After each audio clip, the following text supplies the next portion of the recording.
ఆగండి, మీకు గజేంద్ర మోక్షం కథ తెలుసా? ఇది భక్తి మరియు ఆపదలో కాపాడే దైవకృప గురించి చెప్పే అద్భుతమైన కథ. గజేంద్రం ఒక పెద్ద ఏనుగుగా జీవిస్తుండగా ఒకసారి ఒక సరస్సులో నీళ్లు తాగుతుండగా ఓ ముసలి అతని కాలు పట్టుకుంది.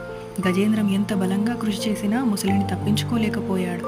అతని శక్తి పూర్తిగా క్షీణించింది. అప్పుడు గజేంద్రం ఒక తామర పువ్వును తీయడం ద్వారా ఆ పరమాత్మునికి పూర్తిగా శరణాగతి ఇచ్చాడు. ఆ భక్తి పిలుపును వినిన శ్రీ మహావిష్ణువు తక్షణమే గరుడ వాహనంపై అక్కడికి చేరి సుదర్శన చక్రంతో ముసలిని వధించాడు. గజేంద్రానికి విముక్తి ఇచ్చాడు. ఈ కథ మనకు ఒక మంచి బోధ అందిస్తుంది. మనం ఎంత శక్తివంతులమైన సమస్యల సమయంలో దైవాన్ని శరణుజొచ్చినప్పుడు ఆ దైవం వెంటనే మనల్ని కాపాడుతాడు.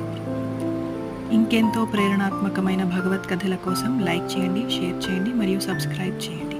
Thank you.